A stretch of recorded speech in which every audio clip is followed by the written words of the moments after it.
ಕಿರಣ ಸುದ್ದಿ ವಾಹಿನಿಗೆ ಸ್ವಾಗತ. ಇದು ನಿಮ್ಮ ವಿಶ್ವಾಸ ಸುದ್ದಿಯ ಪ್ರತೀಕ.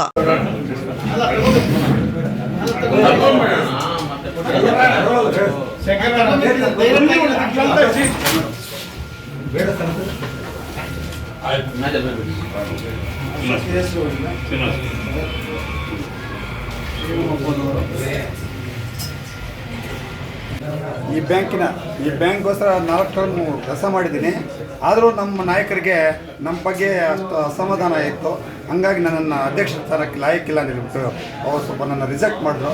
ಹಂಗಾಗಿ ನಾನು ಈ ದಿನ ನಿಮ್ಮ ಪತ್ರಿಕೆ ಹೇಳಿಕೆ ಕೊಡ್ತಾ ಇರೋದಲ್ಲ, ನಾನು ನಮ್ಮ ಪಾರ್ಟಿಗೆ ರಿಸೈನ್ ಮಾಡ್ತಾಯಿಲ್ಲ. ಕಾಂಗ್ರೆಸ್ನವ್ನು ನಾನು, ಪಕ್ಕಾ ಕಾಂಗ್ರೆಸ್ನವನೇ. ಆದರೆ ಇದಕ್ಕೆ ರಿಸೈನ್ ಮಾಡಿಬಿಟ್ಟು ರಾಜೀನಾಮೆ ಕೊಟ್ಟು ನನ್ನಷ್ಟು ನಾನು ಇದು ಮಾಡ್ತಿದ್ದೆ ಅಂತ ಮುಖಾತ್ಮ ಹೇಳ್ತಾ ಇದ್ದೆ. ಅಲ್ಲ, ಇವಾಗ ಅಧ್ಯಕ್ಷರಿಗೆ ಬೆಂಬಲ ಇದೆಯಾ? ಹಾಂ, ಇವಾಗ ಅಧ್ಯಕ್ಷರಿಗೆ ಬೆಂಬಲ ಇದೆ. ನಮ್ಮ ಈಗ ಅಧ್ಯಕ್ಷ ಯಾರನ್ನೇ ಮಾಡಲಿ ಅವ್ರು ಬೆಂಬಲ ಕೊಡ್ತೀವಿ ಹೇಳ್ತೀವಿ, ಅದಕ್ಕೆ ಬೆಂಬಲ ಕೊಡ್ತೀವಿ. ನಮ್ಮನ್ನು ಅಧ್ಯಕ್ಷರಾಗೋದಕ್ಕೆ ಲಾಯಕ್ಕಿಲ್ಲ ಅಂತ ನಮ್ಮ ದೊಡ್ಡವರು ಹೇಳಿದ್ದಕ್ಕೋಸ್ಕರ ನನಗೆ ಬೇಕಾಗಿಲ್ಲ ಇದನ್ನು. ನಮ್ಮ ಸೀನಿಯರ್ಸ್, ನಮ್ಮ ನಾಯಕರೆಲ್ಲರೂ ಎಲ್ಲರೂ ಹೇಳಿದ್ರು, ಎಲ್ಲ ನಾಯಕರು ಇದ್ದರು. ಎಲ್ಲ ನಾಯಕರು ನೀನು ಲಾಯಕ್ಕಿಲ್ಲ, ನೀನು ಅಧ್ಯಕ್ಷ ಬೇಕಾಗಿಲ್ಲ ಅಂದರು. ಹಂಗಾಗಿ ನಾನು ಲಾಯಕ್ಕಿಲ್ದಾಗ ನಂಗೆ ಯಾಕೆ ಬೇಕಾಗಿಲ್ಲ? ಇದ್ದಾರೆ ನಮ್ಮ ನಾಯಕರು, ನಮ್ಮ ಕಾಂಗ್ರೆಸ್ ನಾಯಕರು, ಮುಖಂಡರು. ನಾವು ಮುಖಂಡರ ತೀರ್ಮಾನನೇ ಅವ್ರದ್ದಾಗಿರೋದು. ಬಟ್ ನಮ್ಗೇನಾದ್ರು ಆಗಿರೋ ತೊಂದರೆ ಇಲ್ಲ. ಅವ್ರದ್ದು ಈ ಹಿಂದೆನೋ ಆಗಿದ್ರು, ಚೆನ್ನಾಗಿ ನಡ್ಕೊಂಬಂದವ್ರೆ. ಈಗ ಅವರೇ ಇನ್ನೂ ನಡ್ಸ್ಕೊಂಡು ಹೋಗ್ಲೇಬೇಕು. ನಾನು ಖುಷಿಯಾಗಿ ನಾನು ರಾಜೀನಾಮೆ. ಅಲ್ಲ, ಸರ್ಟಿಫಿಕೇಟ್ ಅವ್ರದ್ದಾಗಿಬಿಟ್ರಲ್ಲ, ನನಗೆ ಬೇಕಾಗಿರಲ್ಲ ಅಂತ ರಾಜೀನಾಮೆ ನಾನು ಕೊಡ್ತಾ ಇದ್ದೀನಿ ಅಂತ ಹೇಳಿದೆ. ಆದರೆ ಅವರು ಪ್ರೆಷರ್ ಮಾಡಿದ್ರು, ಅದಕ್ಕೋಸ್ಕರ ಅದಾಕಿದೆ. ಈಗ ನಿಮ್ಮ ಆಕ್ರೋಶ ಬರೀ ನಾಯಕರ ಮೇಲೇನಾ ಅಥವಾ ಒಬ್ಬರ ಮೇಲೇನಾ? ನಮ್ಮ ನಾಯಕರು, ಕಾಂಗ್ರೆಸ್ ನಾಯಕರು, ಕಾಂಗ್ರೆಸ್ ಮೇಲೆಲ್ಲ, ಕಾಂಗ್ರೆಸ್ ನಾಯಕರು ಯಾರು ಮುಂಚೂಣಿ ಆಗಿದ್ದಾರೋ ಅವ್ರ ಮೇಲೆ ಎಲ್ಲರೂ ನಾನು ಹೇಳ್ತಾರೆ. ಮುಂಚೂಣಿ ನಾಯಕರಿದ್ದಾರಲ್ಲ, ಫಸ್ಟ್ ಲೈನ್ ನಾಯಕರು.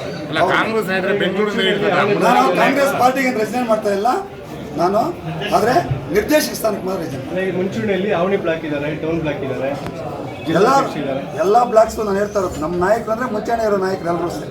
ಎಲ್ಲರ ಮೇಲೂ ನನಗೆ ಅವಿರೋಧ ನನಗೆ ಇದೆ. ಅದಕ್ಕೆ ನಾನು ರಿಸೈನ್ ಮಾಡ್ತೀನಿ.